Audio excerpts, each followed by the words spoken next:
सबकी आंखों में नींद नहीं थी। उसने उठकर पिया की ओर देखा, जो उसकी तरफ पीठ करके सो रही थी। ऋषभ उठा और दोनों को अच्छे से कवर करके खुद बालकनी में आकर कुर्सी पर बैठ गया। उसकी आंखों के आगे 2 साल पहले के पल जीवित हो उठे। 2 साल पहले एयरपोर्ट के अंदर पहुंचते हैं, एक लड़की ऋषभ के पास आई। उस लड़की को देखकर नंदनी की आंखें फटी की फटी रह गईं। पिया, तुम यहाँ? नंदनी ने हैरानी से पिया की ओर देखते हुए पूछा। मिसेज पिया ऋषभ राय, आपका पासपोर्ट, रिसेप्शनिस्ट ने पिया का पासपोर्ट पिया को देते हुए कहा। तो नन्ही की आंखें हैरानी से और बड़ी हो गईं। नन्ही मुंह खोले कभी ऋषभ को तो कभी पिया को देख रही थी। यस, मिसेज पिया ऋषभ राय, मेरी पत्नी। हमने कल ही कोर्ट मैरिज की है और मैं तुम्हारे साथ नहीं, अपनी पत्नी के साथ अमेरिका जा रहा हूँ। ऋषभ ने पिया की बाह पर अपना हाथ रखते हुए कहा। पिया ने मुस्कुराकर ऋषभ की ओर देखा और फिर नन्ही को देखने लगी। तभी नन्ही के माता पिता आशा जी और विजय जी भी वहां आ गए। दोनों पिया के पास आए, उसको गले लगा लिया।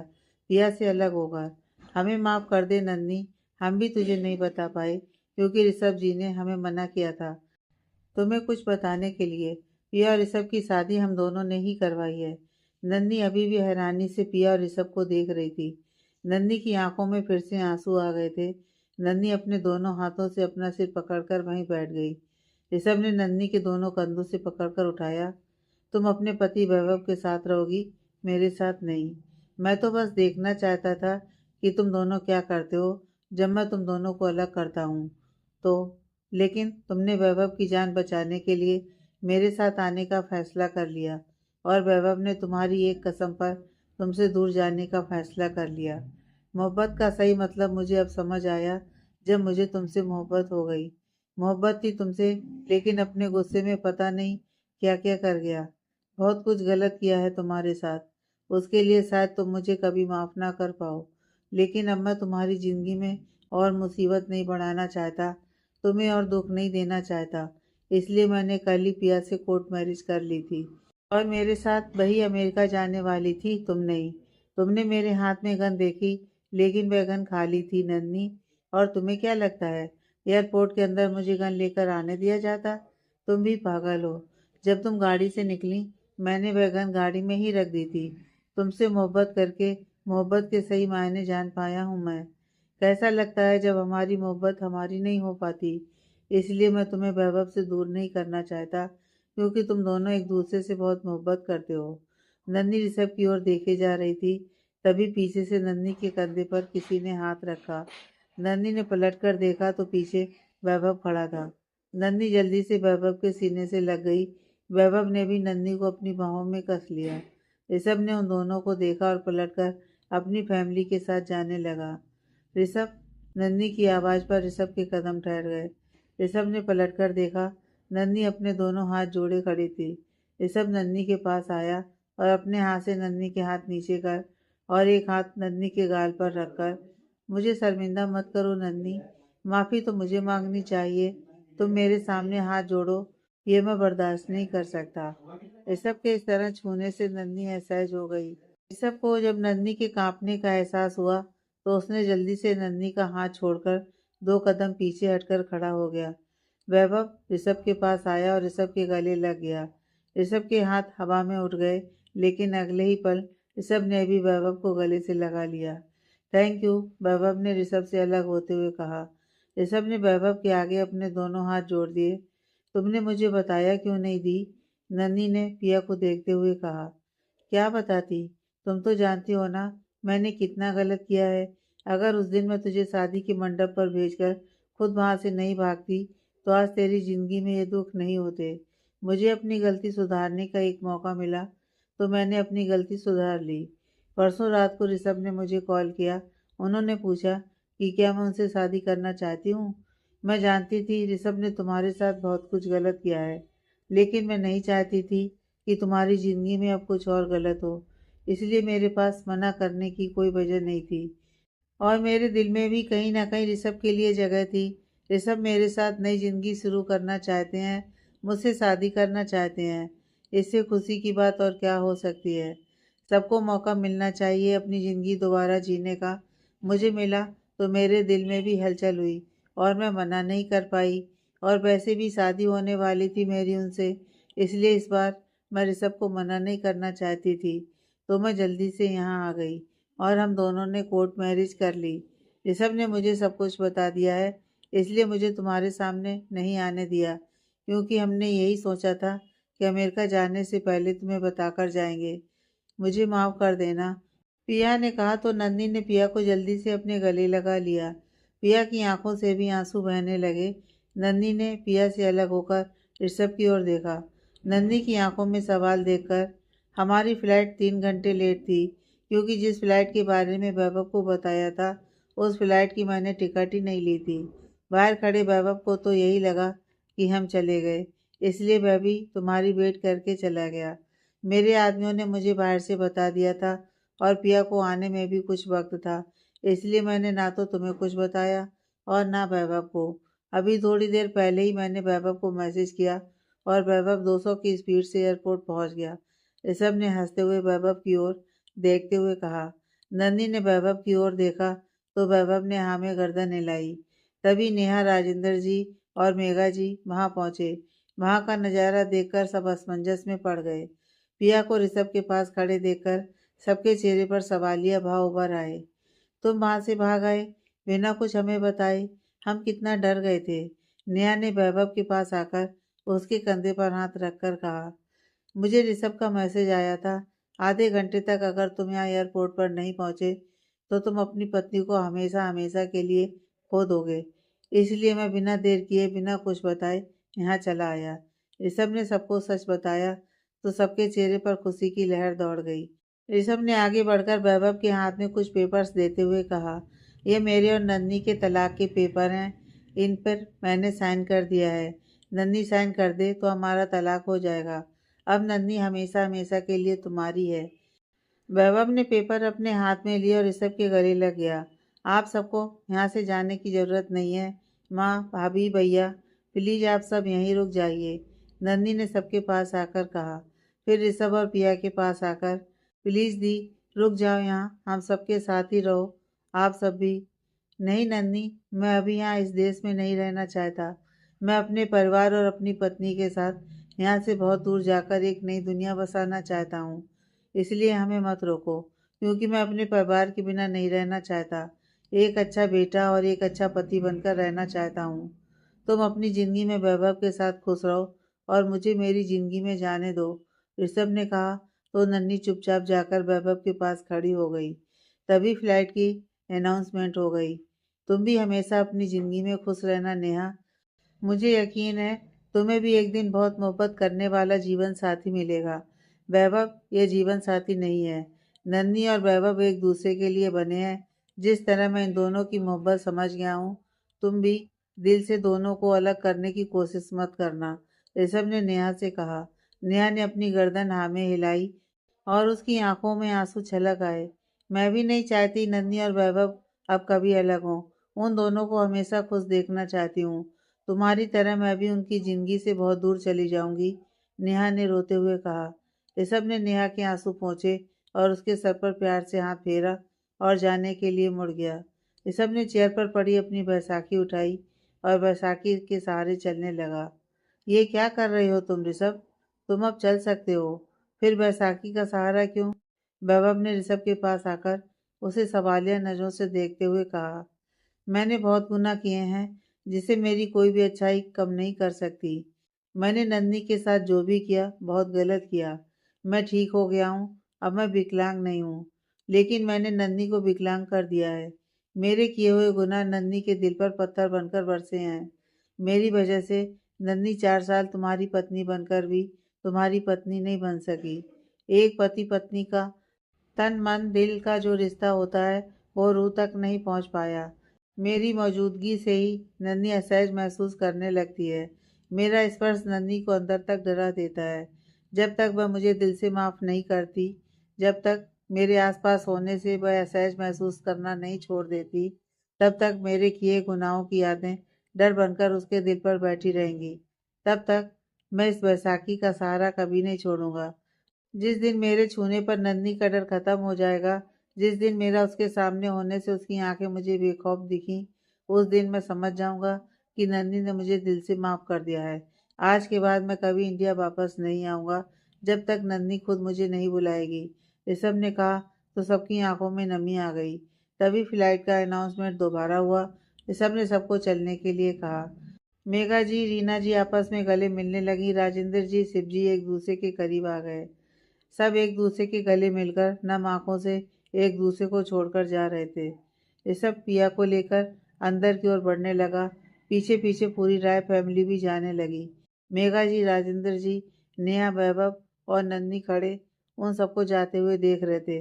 एंट्रेंस गेट पर पहुंचते ही ऋषभ ने एक बार मुड़कर नन्नी को देखा तो उसकी आंखों में नमी आ गई। नन्नी वैभव के सीने से लगकर खड़ी थी। उसने एक बार भी ऋषभ को नहीं देखा। देखते ही देखते सब एक दूसरे की आंखों से ओझल हो गए। तभी ऋषभ को अपने कंधे पर स्पर्श महसूस हुआ तो ऋषभ अतीत से बाहर आया। ऋषभ ने बिना मुड़कर देखे ही कहा, क्या हुआ? सोई नहीं तुम पिया? यही तो मैं पूछने आई थी। क्या बात है, आपको नींद नहीं आ रही? बस मन बेचैन हो रहा था, इसलिए उठकर बालकनी में आ गया। ऋषभ ने उठकर पिया के सामने खड़े होते हुए कहा, समझ सकती हूँ आपकी बेचैनी। आपको यहाँ अच्छा नहीं लग रहा तो हम सुबह ही चले चलते हैं वापस अमेरिका। नन्ही से मिलना था सो मिल लिए। आप वापस चलना चाहते हैं तो मैं तैयार हूँ। पिया ने अपनी पलकें झुकाते हुए कहा, तुम तो यहाँ आना चाहती थी, इसलिए तो यहाँ लेकर आया हूँ तुम्हें। अब वापस क्यों जाना है? मैं ठीक हूँ, तुम नन्ही के साथ शादी एंजॉय करो, फिर चले ही जाएंगे ना। ऋषभ ने पिया का चेहरा ऊपर करके कहा, नहीं, मैं आपको तकलीफ में नहीं देख सकती, इसलिए कह रही हूँ हम कल ही वापस चले जाएंगे, पिया ने कहा और वापस बेड की तरफ मुड़ गई। ऋषभ ने पिया का हाथ पकड़ लिया। पिया के कदम ठहर गए। उसने मुड़कर ऋषभ की ओर देखा, तुम मुझे तकलीफ में नहीं देख सकती और मैं तुम्हें उदास नहीं देख सकता। मैंने बिना तुम्हारी इच्छा जाने तुम्हारे आगे शादी का प्रपोजल रख दिया और तुम तैयार हो गई मुझसे शादी करने के लिए। मैंने तुमसे बिना पूछे तुम्हें तुम्हारे माता पिता तुम्हारी बहन से दूर अमेरिका ले गया, तब भी तुमने कोई ऑब्जेक्शन नहीं किया। बिना तुम्हारी मर्जी के आर्या को तुम्हारी गोद में डाल दिया, फिर भी तुमने मुझसे कोई सवाल नहीं किया, मुझसे कभी कुछ नहीं मांगा। जैसा भी व्यवहार किया तुम्हारे साथ, तुमने चुपचाप सहन किया। मेरी हर मर्जी में अपनी मर्जी शामिल की। मैं जानता हूँ तुम अपनी बहन के साथ रहना चाहती हो, अपने माता पिता से मिलना चाहती हो और ढेर सारी बातें करना चाहती हो, इसलिए हम कुछ टाइम यहीं रहेंगे। और तुम मेरी पत्नी हो, पत्नी मतलब कि मेरी अर्धांगिनी, मेरा आधा हिस्सा। इसलिए तुम्हारी खुशी से बढ़कर मेरे लिए कुछ नहीं है, मेरी बेचैनी भी नहीं, ऋषभ ने कहा और पिया के ऊपर झुककर उसके माथे को चूम लिया। पिया की आंखें बंद हो गईं। ऋषभ पिया के चेहरे को देख रहा था। पिया ने आंखें खोलकर देखा। ऋषभ की नजरें पिया के चेहरे पर थीं। पिया पलटकर खड़ी हो गई और मुस्कुराने लगी। ऋषभ ने पिया के दोनों कंधों पर अपने हाथ रखकर पिया को अपनी ओर घुमाया। पिया के चेहरे पर शर्मीली सी मुस्कान ठहर गई थी। ऋषभ ने पिया को हल्के से बेड पर धकेल दिया और उसके ऊपर झुकने लगा। पिया पीछे की ओर सरक रही थी। ऋषभ भी पिया की ओर झुकते हुए उसके करीब जा रहा था। पिया ने अपनी आंखें कसकर बंद कर लीं और बेड पर बिछी चादर को अपनी हथेलियों में कसकर भींच लिया। ऋषभ ने पिया के चेहरे पर झुककर उसके गाल पर किस किया और जल्दी से उठकर दरवाज़ा खोलकर बाहर निकल गया। पिया की आंखें बंद थीं। कुछ पल बाद कोई हरकत न होने पर पिया ने आंखें खोली तो पाया कि ऋषभ वहाँ नहीं था। पिया ने उठकर इधर उधर देखा, बालकनी में देखा, लेकिन ऋषभ कहीं भी नहीं था। पिया को अपने माथे और गाल पर ऋषभ के होठों की छुअन महसूस हुई और उसकी आंखों में नमी छा गई। कब तक दूरी रहेगी हमारे बीच? हर हक दिया है आपने मुझे, आपकी हर चीज़ पर मेरा अधिकार है, कभी किसी चीज़ की कमी नहीं आने दी आपने। माँ, पापा, साधना भाभी, राधिका भाभी, परम भैया, अहम भैया, सबने बहुत प्यार दिया मुझे। पत्नी होने का हर हक दिया है मुझे। पूरी दुनिया मुझे पिया ऋषभ राय के नाम से जानती है। लेकिन आप क्यों नहीं समझते? आपके पैसे, आपके परिवार, आपके घर के अलावा मुझे आपका प्यार भी चाहिए। हर बार मेरे करीब आकर, मेरे दिल में एहसास जगाकर मुझे तड़पने के लिए छोड़ जाते हैं। 2 साल हो गए शादी को। सही मायने में हम पति पत्नी कभी बन नहीं पाए। आपके दिल में नन्ही है, पत्नी मुझे बनाकर खुद को मुझे समर्पित नहीं कर पाए आप। अधूरी पत्नी बनकर रह गई हूँ मैं। हर इच्छा का मान रखना जानते हैं तो मेरे समर्पण की इच्छा को क्यों दरकिनार कर देते हैं? एक बार दिल से मेरी आंखों में झांक कर देखिए। आपको पाने की इच्छा मेरी आंखों में सांसें ले रही है। उस इच्छा के मरने से पहले अपना लीजिए मुझे। बोलते हुए पिया की आंखों में आंसू छलक आए थे। रोते रोते वो दीवार से टेक लिए बैठी रही। बाहर दीवार से टिककर खड़ी नन्ही की आंखों में से 2 बूंद आंसू निकल आए। नन्ही पानी लेने किचन में जा रही थी, लेकिन ऋषभ को इस तरह रूम से बाहर निकलते देख नन्ही दीवार की ओट में छुप गई। ऋषभ के जाते हुए दरवाजे के पास आई और पिया की कई सारी बातें सुन ली। नन्ही ने एक नज़र पिया के रूम के दरवाजे की ओर देखा और फिर जिस दिशा में ऋषभ गया था उस दिशा में बढ़ गई। गार्डन में लगी ग्रिल के पास खड़ा ऋषभ एक हाथ से सिगरेट मुंह में दबाए गहरी सोच में डूबा हुआ था। नन्ही ऋषभ के पीछे जाकर खड़ी हो गई। ऋषभ को नन्ही के आने का आवाज तक न हुआ। नन्ही ऋषभ के पीछे अपने दोनों हाथों की उंगलियों को उलझाए हुए खड़ी थी। कुछ पल बाद नन्ही ने गहरी सांस खींचकर छोड़ी और अपना एक हाथ बढ़ाकर ऋषभ के कंधे की तरफ ले जाने लगी। लेकिन तभी ऋषभ ने पीछे मुड़कर देखा तो नन्ही अनबैलेंस होकर गिरने लगी। ऋषभ ने सिगरेट फेंकी और नन्ही का हाथ अपने एक हाथ से थामकर दूसरे हाथ से उसकी कमर से पकड़ लिया। अचानक सब कुछ होने से नन्ही ने डर के मारे अपनी आंखें बंद कर ली। ऋषभ नन्ही को कमर से पकड़े उसके ऊपर झुका हुआ था। नन्ही के चेहरे पर पसीने की कुछ बूंदें उभर आईं। ऋषभ विस्मित सा नन्ही के चेहरे की ओर देख रहा था। ऋषभ ने अपने हाथ में थामे हुए नन्ही के हाथ को छोड़ा और उसी हाथ से नन्ही के माथे पर अपनी 2 उंगलियों से उसका पसीना साफ करने लगा। नन्ही की आंखें खुल गईं। नन्ही झट से सीधी खड़ी हो गई और ऋषभ के चेहरे की तरफ हैरानी से देख रही थी।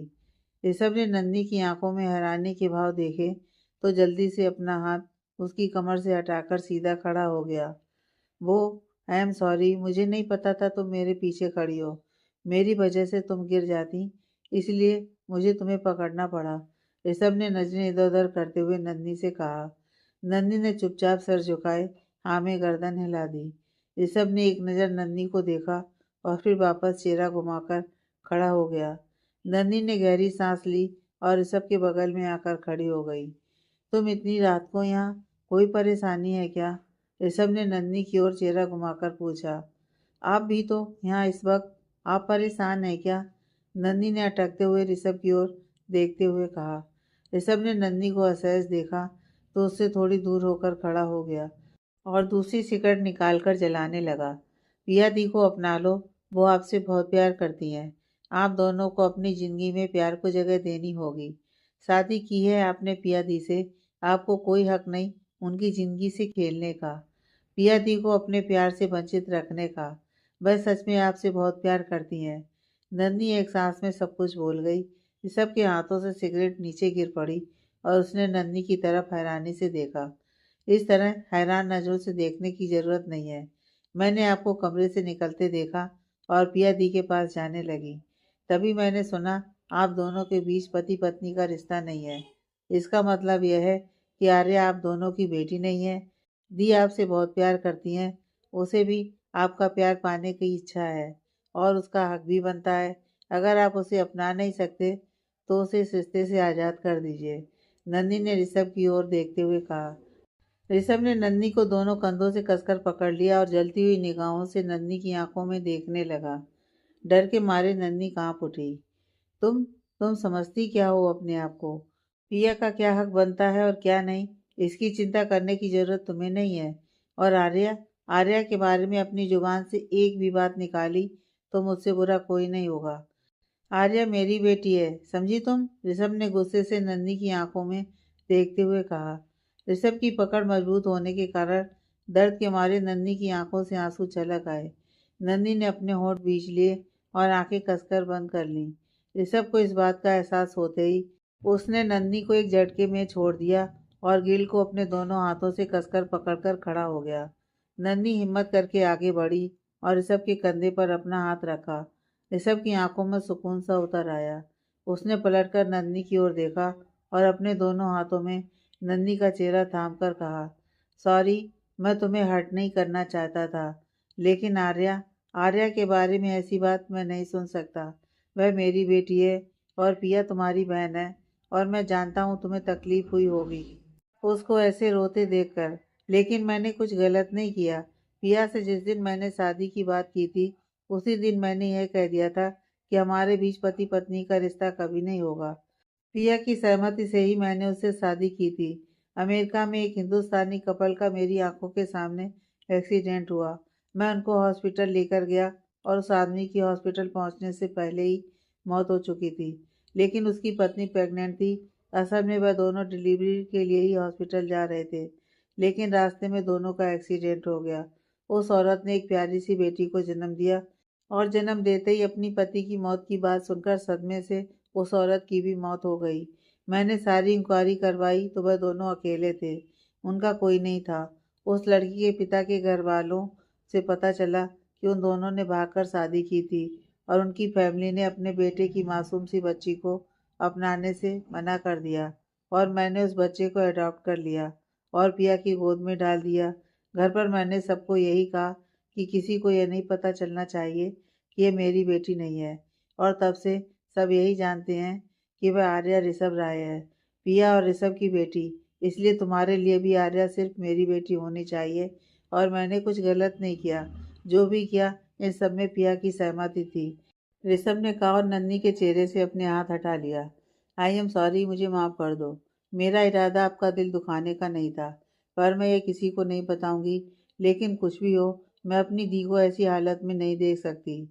तो क्या करूं? बिना अपने दिल की सहमति से तुम्हारी दीदी के साथ जिस्म का रिश्ता कायम करूं? क्या मेरी चाहत के बिना हम दोनों जिस्म का रिश्ता बनाकर खुश रह पाएंगे? तुम्हें क्या लगता है मैं नहीं जानता पिया मुझसे कितनी मोहब्बत करती है? सब जानता हूँ मैं। पिया से ज़्यादा मोहब्बत शायद ही मुझे कोई कभी कर पाएगी। 2 साल से मेरी पत्नी होने का हर फर्ज निभाया है उसने। मेरे माता पिता की निस्वार्थ सेवा की है। मेरी आर्य को माँ से भी बढ़कर प्यार दिया है। मेरी हर एक छोटी बड़ी ज़रूरत का ख्याल रखती है वो। उसका यह कर्ज इस जन्म में तो क्या, अगले हजारों जन्म में भी नहीं चुका सकता मैं ये नहीं कहती कि आप अपनी चाहत के बिना मेरी दी को अपनाओ। लेकिन अगर वो पहल करती हैं तो आपको भी पीछे नहीं हटना चाहिए। मुझे नहीं लगता अगर आपसे कोई इतनी मोहब्बत करता है तो आपका दिल भी उसे चाहने से खुद को रोक पाए। नन्ही ने थोड़ी हिम्मत करके ऋषभ की ओर देखते हुए कहा, लेकिन दिल का क्या करूं, जो सिर्फ तुम्हारा होना चाहता है, जो सिर्फ तुम्हारा हो चुका है। जबरदस्ती तुम्हारे साथ भी तो जिस्म का रिश्ता कायम किया था।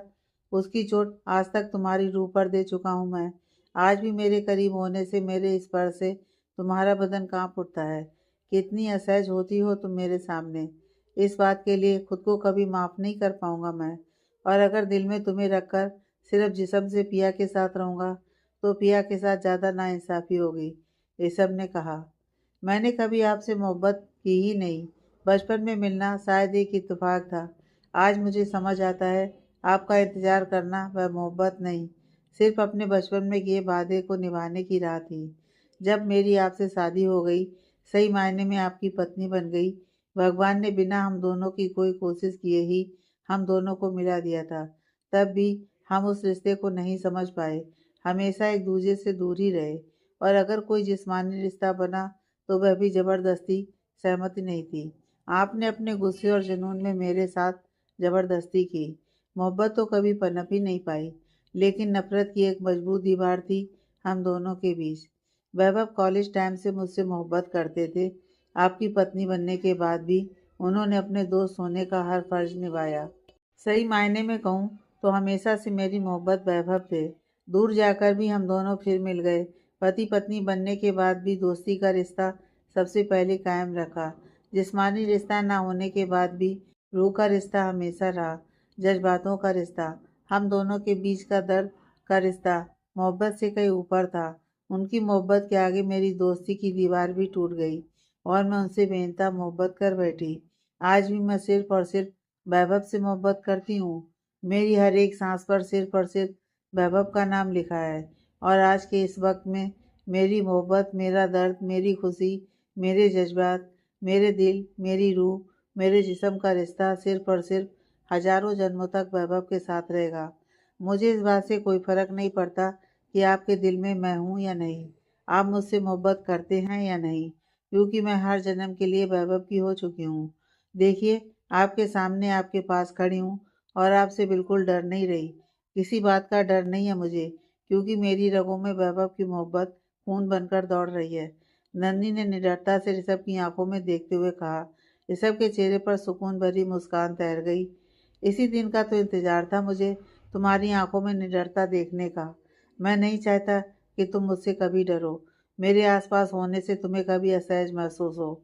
और आज मुझे लगता है कि मैं वह नन्ही देख रहा हूँ जिसे देखने की मेरे दिल में कब से इच्छा है। तुम मेरे दिल में हमेशा मोहब्बत बनकर रहोगी। भले ही हमारे बीच नफरत की एक मजबूत दीवार थी, लेकिन मेरी तरफ से वह नफरत कब की खत्म हो गई, और उस नफरत ने एक ऐसी मोहब्बत का रूप ले लिया जो अब तुम्हें खुश देखकर ही मेरे दिल को राहत मिलती है। ऋषभ ने कहा। नन्ही ने आगे मुस्कुराकर अपने दोनों हाथ जोड़ दिए। मेरी मोहब्बत जन्मों जन्मों के लिए वैभव की हो चुकी है, इसलिए मैं भी अब आपको खुश देखना चाहती हूँ। अपनी दीदी को खुश देखना चाहती हूँ, इसलिए आपसे दोस्ती करना चाहती हूँ। नन्ही ने अपने दोनों हाथों में ऋषभ के हाथ थाम कर कहा। ऋषभ की आंखों में नमी आ गई। नन्ही ने 2 कदम पीछे हटकर अपना हाथ ऋषभ की ओर बढ़ा दिया। ऋषभ ने भी अपने दोनों हाथों से नन्ही का हाथ थाम लिया। दोनों के चेहरे पर प्यार भरी मुस्कान खिल गई थी। कोई जल्दीबाजी नहीं है, लेकिन बिना मोहब्बत की ज़िंदगी नहीं काटी जाती, और आपके पास तो मेरी पिया दी की बेशुमार मोहब्बत है। उम्मीद करती हूँ आप भी बहुत जल्द मेरी पिया दी की मोहब्बत के रंग में रंग जाएंगे। नन्ही ने मुस्कुराकर कहा। वादा नहीं करता, लेकिन पूरी कोशिश करूँगा कि पिया के साथ पहले दिल का रिश्ता कायम हो, फिर जिस्मानी, और सदियों तक मेरे और पिया के बीच मोहब्बत का रिश्ता हमेशा हमेशा के लिए कायम रहे। ऋषभ ने भी मुस्कुराकर कहा। रात बहुत हो गई है, तुम्हें जाना चाहिए। मैं नहीं चाहता कि किसी के भी दिल में कोई गलत बात आए, ऋषभ ने कहा। तो नन्ही ने हाँ में अपनी गर्दन हिलाई और घर के अंदर जाने के लिए मुड़ी। रुको, ऋषभ की आवाज़ पर नन्ही के कदम ठहर गए। नन्ही ने पलट कर देखा। ऋषभ 2 कदम आगे आया। हक तो नहीं है, लेकिन क्या एक दोस्त होने के नाते तुम्हें एक बार गले लगा सकता हूँ? ऋषभ ने गहरी सांस भरते हुए कहा। नन्ही ने एक पल के लिए हैरानी से ऋषभ की ओर देखा, और दूसरे पल दोस्ती के नाते ऋषभ के गले लग गई। ऋषभ का एक हाथ नन्ही के सर पर और दूसरा हाथ पीठ पर चला गया, और आंखें सुकून से बंद हो गईं। नन्ही के भी दोनों हाथ ऋषभ की पीठ पर थे। इस बार नन्ही को ऋषभ की छुअन से कोई हवस महसूस नहीं हुई। ऋषभ को भी नन्ही के हाव भाव में कोई असहजता महसूस नहीं हुई। दोनों एक दूसरे से अलग हुए और नन्ही मुस्कुराकर घर के अंदर चली गई। ऋषभ कुछ देर नन्ही के स्पर्श को महसूस करता रहा, और वह भी अपने रूम की ओर चला गया। नन्ही रूम में पहुंची। उसने देखा वैभव खिड़की के पास खड़ा बाहर की ओर देख रहा था। नन्ही ने दरवाजा बंद किया और जल्दी से जाकर वैभव की पीठ पर अपना सर रखते हुए अपनी बाहें वैभव के इर्द गिर्द लपेट ली। नन्ही की आंखों के किनारे भीग रहे थे। वैभव को अपनी पीठ पर गीलापन महसूस होते ही उसने पलटकर नन्ही को अपने सीने से लगा लिया। कुछ देर बाद वैभव ने नन्ही को खुद से अलग किया और उसका चेहरा अपने हाथों में थामकर उसके माथे को चूम लिया, और फिर दोनों हाथों से उसकी आंखें साफ करके फिर से उसे अपने सीने से लगा लिया। बहुत ज़रूरी था यह सब करना, और बहुत मुश्किल भी। लेकिन अगर मैं आज अपने डर को अपने अंदर समेट कर रखती, तो मेरे साथ साथ यह डर पिया दी की जिंदगी में भी जहर बनकर पलता। नन्ही ने वैभव के सीने से लगे हुए कहा। बहुत खुश हूँ मैं आज। आज मेरी जान ने अपने डर पर जीत हासिल की है। मैं भी तो कब से यही चाहता था, लेकिन आज पता नहीं क्यों, जब तुम उसके सीने से लगी, मेरे सीने के पास एक दर्द सा उठा। नन्ही ने वैभव से दूर होकर हैरानी से वैभव के चेहरे की ओर देखा। वैभव नन्ही के करीब होकर अपने दोनों हाथों को उसका चेहरा थामकर, सच सच कह रहा हूँ मैं, एक अजीब सा दर्द उठा। तुम्हारी कसम, सहना मुश्किल हो गया था। मन तो किया कि अभी जाऊं और तुम्हें उससे अलग करके खुद में कहीं समेट लूं। खिड़की पर खड़ा होकर तुम्हें देख रहा था। नहीं जानता क्या हुआ नीचे, नहीं जानता क्या बातें हो रही थीं तुम दोनों के बीच। बस कदम बढ़ने लगे थे नीचे की ओर, लेकिन तुम्हारे प्यार, तुम्हारी मोहब्बत के आगे मैं झुक गया। अगर वहां आकर तुम्हें उससे दूर करता तो जिंदगी भर तुम पर अविश्वास कर बैठता, तुम्हारे दिल को ठेस पहुंचा देता, और मैं यह हरगिज नहीं कर सकता। लेकिन जैसे ही तुम मेरे पास आकर मुझसे लिपट गई, दिल में एक सुकून सा उतर आया कि तुम सिर्फ मेरी हो। मैं आपके दिल को कोई ठेस नहीं पहुंचाना चाहती थी। मौका ही ऐसा था, पिया दी की जिंदगी का सवाल था, और सच कहूँ तो अब मेरे दिल में भी कोई भय नहीं है। मुझे बिल्कुल डर नहीं लगता। पिया दी की जिंदगी में उठ रहे तूफानों को शांति देने का यही तरीका था कि मैं उनसे दोस्ती कर लूं। मैंने वही किया। मैंने ठीक किया ना वैभव? बिल्कुल ठीक किया। तुम कभी गलत नहीं हो सकती नंदनी। मैं हर वक्त तुम्हारे साथ हूँ। तुम्हारे हर फैसले में हमेशा तुम्हारे साथ खड़ा हूँ। लेकिन पिया और ऋषभ की जिंदगी में कैसा तूफान? तुम्हारी इस बात को मैं नहीं समझा। मैंने ऋषभ से वादा किया है कि मैं किसी से इस बारे में जिक्र नहीं करूंगी। लेकिन आप मेरी जिंदगी हो। मैंने आज तक आपसे ना कोई झूठ बोला है और ना ही कोई बात छुपाई है। इसलिए आपसे यह बात भी नहीं छुपाऊंगी। नंदी ने जो भी सुना पिया के मुंह से और ऋषभ के मुंह से वैभव को पूरी बात बता दी। मुझे यही तरीका सबसे अच्छा लगा, इसलिए मैंने ऋषभ से बात की है। तुम जो भी करोगी, मुझे तुम पर पूरा विश्वास है नंदनी, और मेरा सपोर्ट हर वक्त तुम्हारे साथ है। I love you Nandini. I love you Vaibhav. दोनों एक दूसरे के सीने से लग गए। ऋषभ रूम में आया। पिया सो रही थी। ऋषभ पिया वाली साइड पर जाकर खड़ा हो गया और पिया आर्या को सोते हुए देखता रहा। पिया आर्या को अपनी बाहों में लेकर सो रही थी। उसके चेहरे पर मुस्कान आ गई। पिया और आर्या सोते हुए बहुत ही मासूम लग रही थी। ऋषभ ने झुककर पहले आर्या के माथे को चूम लिया और फिर रुककर पिया के चेहरे की ओर देखने लगा। अचानक ही उसके होंठ पिया के माथे की तरफ बढ़ गए। उसने पिया के माथे को चूमा और दोनों के सर पर हाथ से सहलाकर अपनी साइड पर जाकर लेट गया। 6 बज गए थे। ब्यास हाउस में चहल पहल हो रही थी। आज नेहा की हल्दी थी। सब नौकर अपने अपने काम में लगे हुए थे। कुछ मेहमान आपस में बातें करने में लगे हुए थे। बच्चों ने खूब शोर मचा रखा था।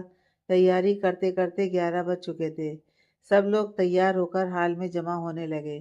पिया, नन्ही, राधिका, साधना सबने हल्दी फंक्शन के लिए एक से बढ़कर एक येलो कलर की ड्रेस पहनी हुई थी।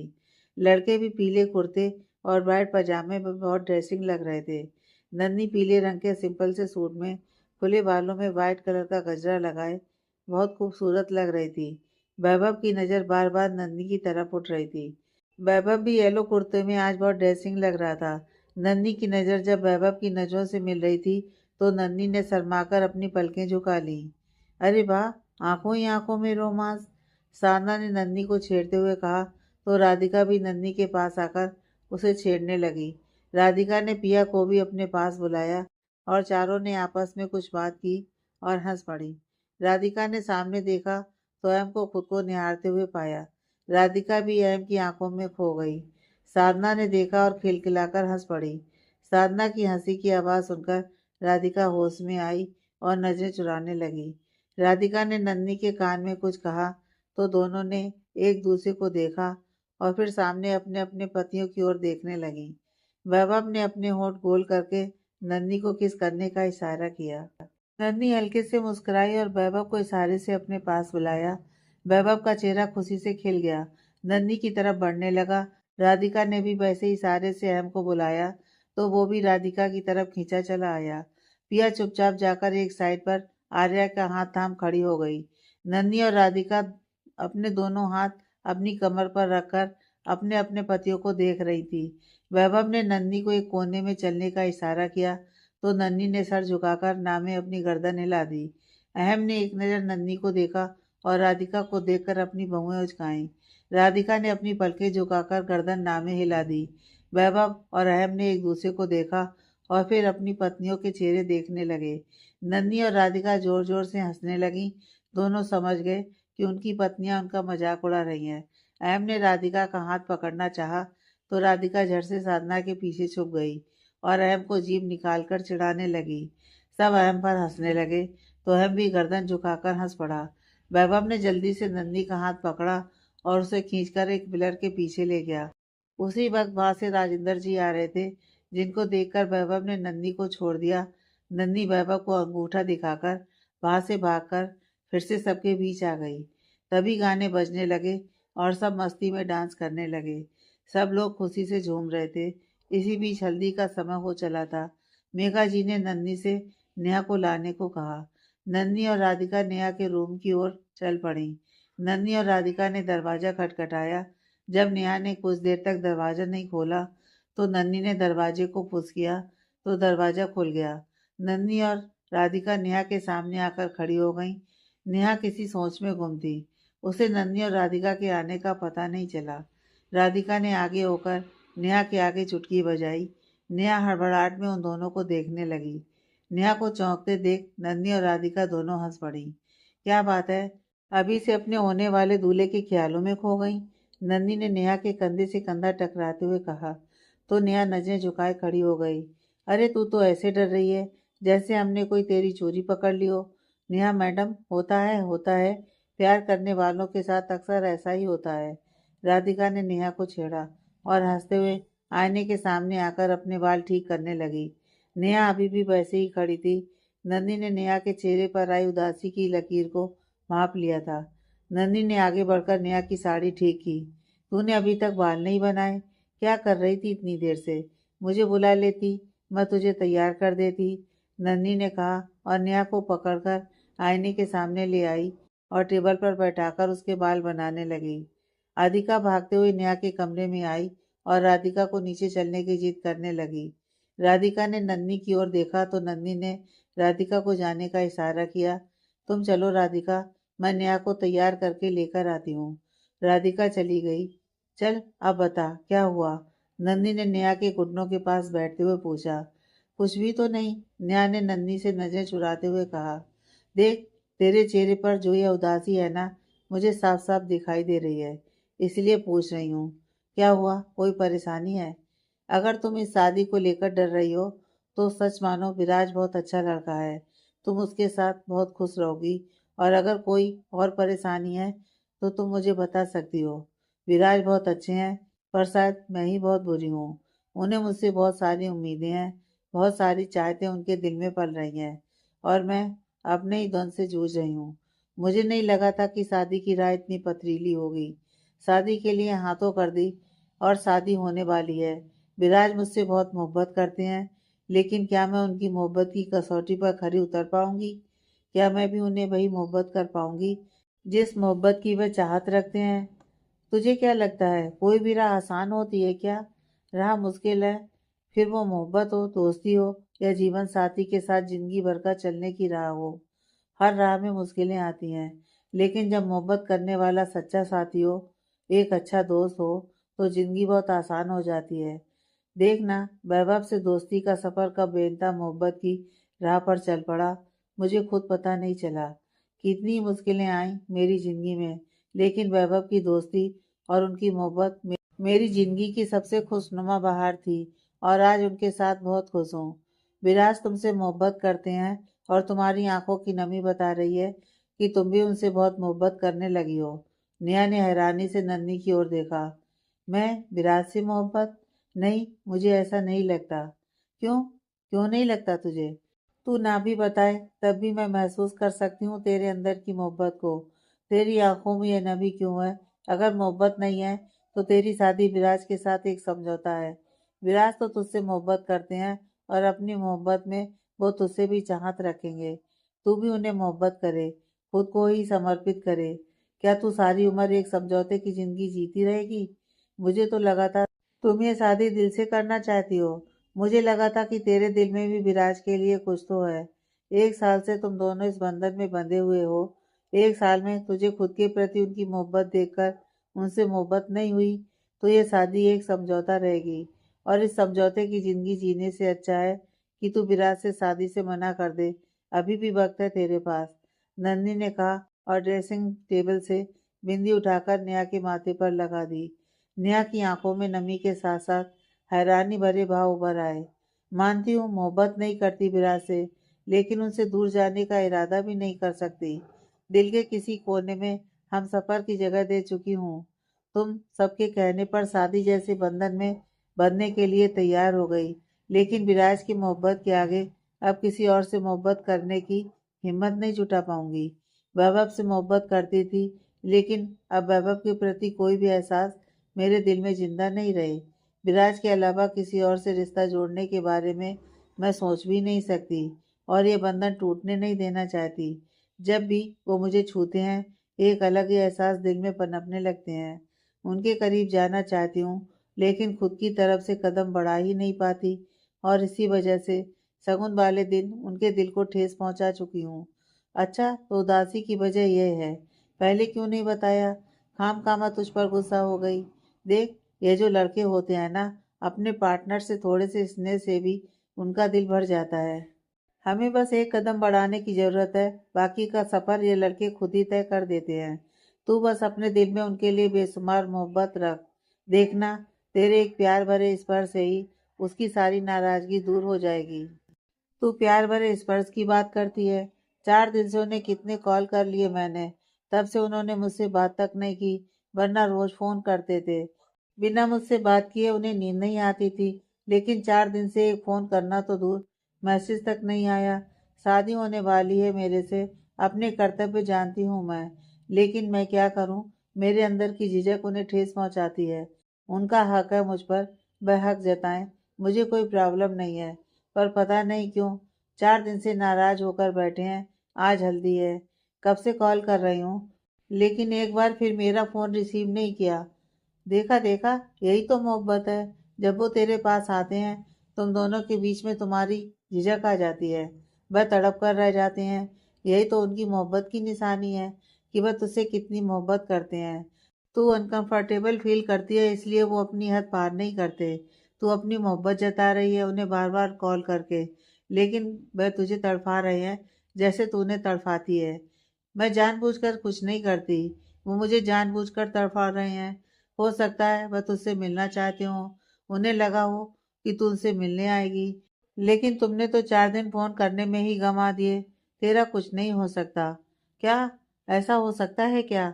मुझे मिलना है विराज से, मैं उन्हें मनाना चाहती हूँ, अपने कहे पर माफी मांगना चाहती हूँ। अब कुछ नहीं हो सकता। आज तेरी हल्दी है, महाविराज की हल्दी हो चुकी है, उनकी झूठी हल्दी भी यहाँ पहुंच चुकी है। थोड़ी देर में तुझे हल्दी लग जाएगी, उसके बाद तुम्हें और विराज को घर से कोई बाहर नहीं निकलने देगा, इसलिए इस बात में मैं तेरा साथ नहीं दे सकती। हाँ, एक काम तो कर सकती है। क्या? नेहा ने आंखें बड़ी करते हुए नन्ही के दोनों कंधों से पकड़कर पूछा। सुहाग रात वाले दिन तू खुद आगे होकर विराज को किस कर लेना, उसकी सारी नाराजगी दूर हो जाएगी। नन्ही ने कहा और जोर जोर से हंसने लगी। नेहा ने नन्ही की ओर घूरते हुए देखा और फिर नेहा भी हंस पड़ी। अच्छा, अब चल, सब हमारा वेट कर रहे हैं, तुम्हें हल्दी लगाने का मुहूर्त निकला जा रहा होगा, नन्ही ने कहा। नेहा का हल्का सा टचअप करने लगी। कुछ देर बाद नन्ही नेहा को लिए सीढ़ियों से नीचे उतर रही थी। सबकी नजर नेहा की ओर उठ गई। नन्ही ने नेहा को लाकर पाटे पर बैठा दिया। सबने जाकर नेहा को हल्दी लगाना शुरू किया। नन्ही और वैभव ने भी जोड़े में आकर नेहा को हल्दी लगाई। सब और मंगल गीत बज रहे थे। सबने एक दूसरे के चेहरे पर थोड़ी थोड़ी सी हल्दी लगाकर सुगुन किया। वैभव ने नन्ही के दोनों गालों पर अपने गाल से सटाकर हल्दी लगाई। दूर खड़ा ऋषभ इस नज़ारे को देख रहा था। पिया की नज़र भी ऋषभ की ओर उठ गई। तभी ऋषभ की नज़र भी पिया की ओर उठ गई। ऋषभ ने पिया की आंखों में आई उदासी भांप ली। नन्ही हल्दी का कटोरा लेकर ऋषभ की ओर आई और उसके हाथ से बैसाखी लेकर कहा, मुझे नहीं लगता कि अब आपको इसकी जरूरत है। नन्ही ने बैसाखी लेकर एक साइड पर रख दिया और हल्दी का कटोरा ऋषभ की ओर बढ़ा दिया। ऋषभ ने कटोरे में से थोड़ी सी हल्दी ली। ऋषभ नन्ही को साथ में देखकर पिया की आंखें नम हो चली थी। ऋषभ हल्दी हाथ में लगाए पिया की ओर बढ़ने लगा तो नन्ही मुस्कुराकर वैभव के पास चली गई। ऋषभ पिया के सामने आकर रुक गया। पिया ने ऋषभ की ओर देखा। ऋषभ ने अपने हाथ में लगाई हल्दी पिया के दोनों गालों पर लगा दी। पिया के चेहरे पर मुस्कुराहट फैल गई। ऋषभ मुस्कुराकर पलट गया। पिया ने अपना हाथ बढ़ाकर ऋषभ का हाथ पकड़ लिया। ऋषभ ने मुड़कर देखा तो पिया ने अपने चेहरे से थोड़ी सी हल्दी लेकर ऋषभ के चेहरे पर लगा दी। दोनों एक दूसरे को देखकर मुस्कुरा पड़े। दूर खड़े नन्ही और वैभव भी उन दोनों को देखकर मुस्कुराने लगे। वैभव ने नन्ही को कमर में हाथ डालकर उसे अपने करीब कर लिया और उसके बालों को चूम लिया। दिन में हल्दी का फंक्शन और रात को मेहंदी संगीत। नेहा को मेहंदी लग चुकी थी। ढोल की थाप पर सब मस्ती कर रहे थे। नन्ही और वैभव संगीत में बहुत इमोशनल हो चुके थे।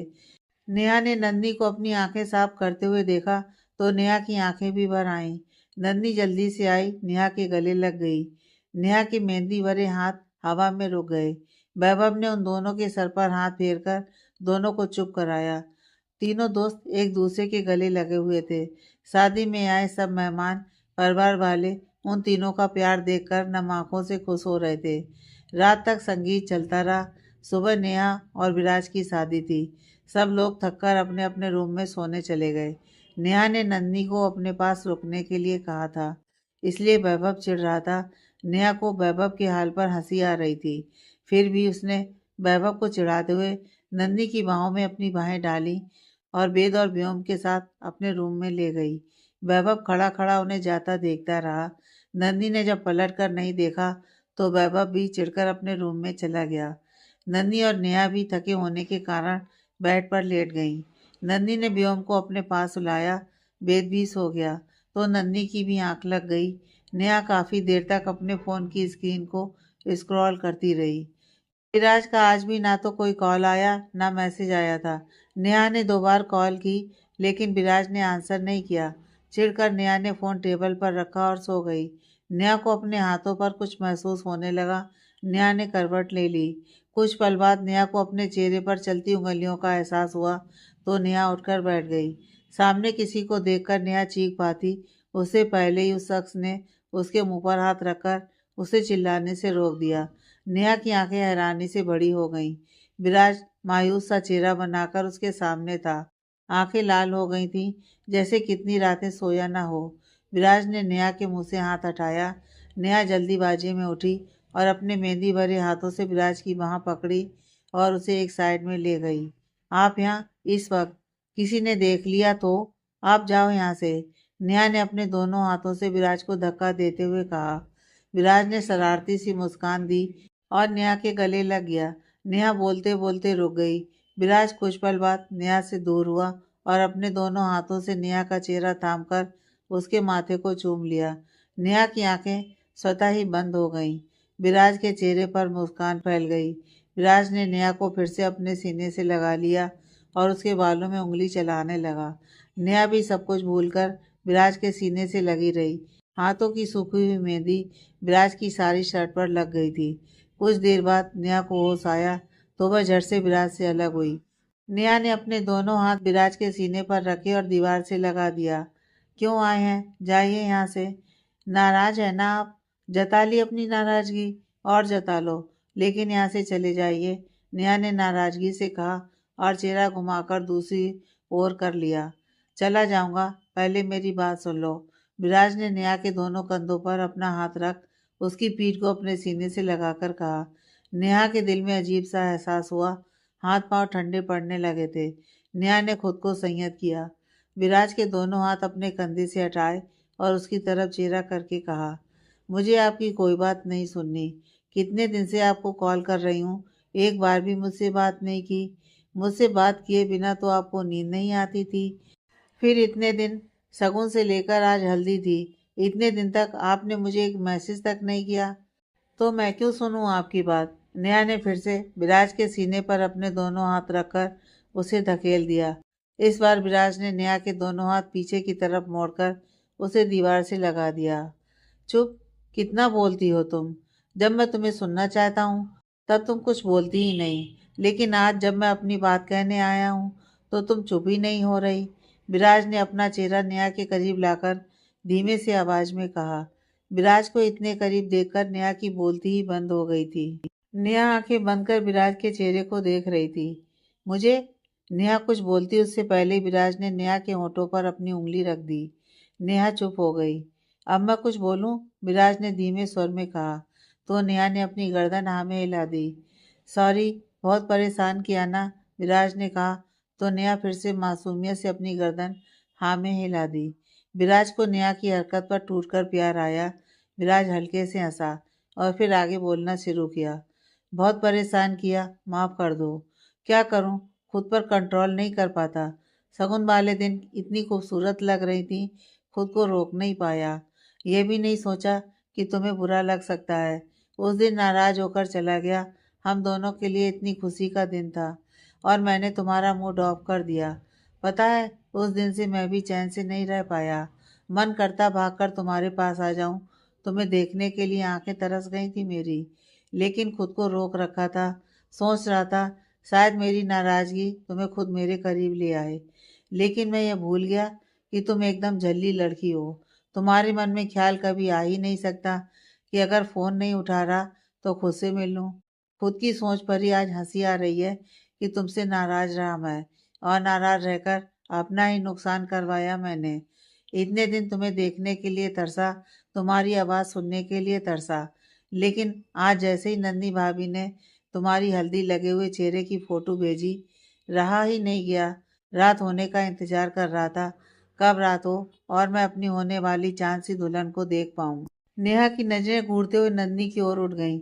नन्ही को आराम से सोता देख नेहा को बहुत गुस्सा आया। नेहा ने नज़र घुमाकर फिर से विराज के चेहरे की ओर देखा और उसे आंखों के इशारे से पीछे हटने के लिए कहा। नेहा का इशारा पाकर विराज पीछे हट गया और खिड़की के पास चला गया। नेहा ने विराज को जाते देखा तो जल्दी से विराज के पीछे गई और उसका हाथ थाम लिया। विराज ने मुड़कर नेहा की ओर देखा तो नेहा के चेहरे पर मुस्कान थी। कहाँ चले? नेहा ने कहा। तुमसे माफ़ी मांगने आया था अपनी नाराज़गी के लिए और तुम्हें देखने आया था एक दिन और तुम्हारे बिना गुजारने के लिए। कल हमारी शादी है, उसके बाद तुम ऑब्वियसली मेरी हो जाओगी। फिर तुम हमेशा मेरे पास रहोगी, मेरे नज़रों के सामने। जब चाहे तो मैं तुम्हें देख सकता हूँ, दिन हो या रात, तुम्हें अपने सामने बैठाकर तुम्हारी सूरत को निहार सकता हूँ। लेकिन आज की रात और कल का पूरा दिन मुझे तुम्हारे बिना गुजारना है ना, इसलिए तुम्हें देख लिया। अब जा रहा हूँ, विराज ने उदासी से कहा। लेकिन मैंने अभी आपको माफ़ नहीं किया। बिना माफ़ी कैसे चले जाएंगे आप? नेहा ने विराज को परेशान करने के इरादे से कहा। तो बोलो और क्या करूं जिससे तुम मुझे माफ़ कर दो? विराज ने गहरी सांस भरते हुए कहा। बहुत परेशान किया आपने। दिन का चैन और रात की नींद खराब कर दिया आपने। सारा दिन मेरा मूड ऑफ रहता था, आपसे बात नहीं हो पाती थी। झल्ली तो मैं हूँ, कैसे समझती कि आप मुझसे मिलना चाहते हैं? आप जानते हैं ना, आपकी झल्ली इतना सोच ही नहीं पाती। आपकी मोहब्बत का जवाब मोहब्बत से नहीं दे पाती। लेकिन आई प्रॉमिस, शादी के बाद मैं अपना हर एक फ़र्ज निभाऊंगी, चाहे वह फ़र्ज आपकी फैमिली की तरफ हो या आपकी तरफ। आपको मुझसे कभी कोई शिकायत नहीं होगी। आपकी मोहब्बत का जवाब मोहब्बत से देने की पूरी कोशिश करूंगी। और आपको मुझसे सॉरी बोलने की भी कोई ज़रूरत नहीं है, क्योंकि आपकी कोई गलती नहीं है। आप मुझसे बहुत प्यार करते हैं, इसलिए आप अपना प्यार दिखाते हैं। और मैं कहकर नेहा चुप हो गई और विराज के सीने से लग गई। मुझे कोई जल्दी नहीं है नेहा, क्योंकि हम दोनों एक साथ जिंदगी का सफ़र तो कल हमारी शादी होते ही तय करना शुरू करेंगे। लेकिन पति पत्नी के सफ़र में हम तभी शामिल होंगे जब यह सफ़र की मंजूरी हम दोनों की तरफ से हो, सिर्फ मेरी तरफ से नहीं। मैं समझ सकता हूँ तुम्हारी मजबूरी, लेकिन जिस दिन तुम्हारे दिल में मुझसे मिलने की तड़प जाग जाए, जिस दिन तुम्हें लगे कि तुम्हें भी मुझसे मोहब्बत है, उस दिन एक कदम बढ़ाना। बाकी की पूरी ज़िंदगी का सफ़र मैं खुद तुम्हारे साथ तय कर लूँगा, विराज ने कहा और नेहा को कसकर अपने सीने से लगा लिया। कुछ देर एक दूसरे के सीने से लगे रहे। नेहा और विराज एक दूसरे से अलग हुए, तभी नंदी ने उन दोनों की तरफ करवट ली। नेहा और विराज दोनों पर्दे के पीछे छुप गए। नेहा ने झाँक कर देखा तो नन्ही अपनी आंखें बंद किए सो रही थी। दोनों पर्दे के पीछे से बाहर आए तो विराज ने नेहा का माथा चूमकर खिड़की की ओर बढ़कर जिस रास्ते से आया था उसी रास्ते से बाहर निकल गया। नेहा ने खिड़की पर आकर देखा, विराज चला गया था। नेहा भी आकर अपनी जगह पर लेट गई और कुछ देर पहले के पल याद करके उसके चेहरे पर मुस्कान थी। नाराजगी दूर हो गई? नंदी ने उठकर बैठते हुए कहा तो नेहा ने हैरानी से नंदी की तरफ देखा। नंदी दांत दिखाए हंस रही थी। नेहा भी उठकर बैठ गई और नंदी को घूरने लगी। इसका मतलब तू जाग रही थी? नेहा ने अपने दांत जमाते हुए गुस्से से नंदी की तरफ देखते हुए कहा। जी हाँ, विराज यहाँ आया तब नहीं, उससे पहले से मैं जाग रही थी, नंदी ने कहा और जोर जोर से हंसने लगी। क्या मतलब? नेहा ने हैरानी से पूछा। तभी नेहा के फ़ोन पर मैसेज आया। पढ़ ले, विराज का ही मैसेज है, नंदी ने कहा और अपना हाथ ठोड़ी पर टिकाए हंसते हुए नेहा की ओर देखने लगी। नेहा ने अपने फ़ोन में मैसेज देखा और पढ़ने लगी। नंदी भाभी ने ही मुझे फ़ोन करके बताया था कि तुम कितनी परेशान हो। आज तुमसे मिलने, तुम्हें देखने के लिए भी मेरी तुम्हारे घर आने में मदद की और आइडिया भी नंदी भाभी का ही था। उन्हें मेरी तरफ से थैंक यू बोल देना। नेहा ने मैसेज पढ़कर हैरानी से नंदी की ओर देखा। जी हाँ, मुझे तो लगा था कि तुम किस करोगी विराज को, लेकिन तुम तो सीने से लगते ही कांपने लगती हो। कहकर नंदी फिर से हंसने लगी। नेहा अभी भी नंदी को घूरते हुए देख रही थी। नंदी सीरियस होकर बैठ गई तो नेहा सरक कर नंदी के पास गई और उसके गले लग गई। नंदी के चेहरे पर मुस्कान आ गई। नंदी ने भी नेहा को कसकर गले लगा लिया। बहुत मिस करूंगी तुम्हें, नेहा ने सिसकियां भरते हुए कहा। नंदी ने नेहा को खुद से अलग किया और उसके आंसू पोंछते हुए कहा, हम भी तुम्हें एक पल के लिए भी भुला नहीं पाएंगे। बस यही चाहती हूँ कि तुम विराज के साथ हमेशा खुश रहो। अपनी जिंदगी को खुशियों से भर लेना नेहा, यह सब सिर्फ तुम्हारे हाथ में है। दोनों एक दूसरे के गले लगकर खुद को शांत करने लगी। चल अब सो जा, तेरे विराज जी तो गए। नींद तो अभी नहीं आएगी, लेकिन अभी तू नहीं सोई तो तेरे डार्क सर्कल आ जाएंगे, और कल अगर तू भी विराज को खूबसूरत नहीं लगी तो। नंदी ने नेहा को अलग करके उसके कंधे पर अपनी पकड़ बनाकर अपनी आंखें मटकाते हुए कहा। नेहा नंदी की नौटंकी पर हंस पड़ी। मुझे भी कल का बेसब्री से इंतजार है। कल मैं विराज की दुल्हन बनकर उनके घर में चली जाऊंगी। कितना अलग एहसास है ना ये नंदी। एक शख्स जो हमसे इतनी मोहब्बत करता हो और भगवान उसे हमारी किस्मत में लिख दें। बिना मांगे कई मुरादें पूरी होने का एहसास कितनी खुशी होती है ना। नेहा ने अपने दोनों बाहें खुद में समेटते हुए कहा। नंदी ने नेहा की तरफ देखा और प्यार से उसके गाल सहलाकर कहा, हूँ, बहुत खूबसूरत एहसास होता है। चल अच्छा, अब सो जाते हैं, वरना डार्क सर्कल आ जाएंगे तो। नहीं नहीं, मैं खूबसूरत लगना चाहती हूँ। कल शादी है मेरी, नेहा ने कहा और अपनी साइड पर जाकर चादर को मुंह तक लेकर सो गई।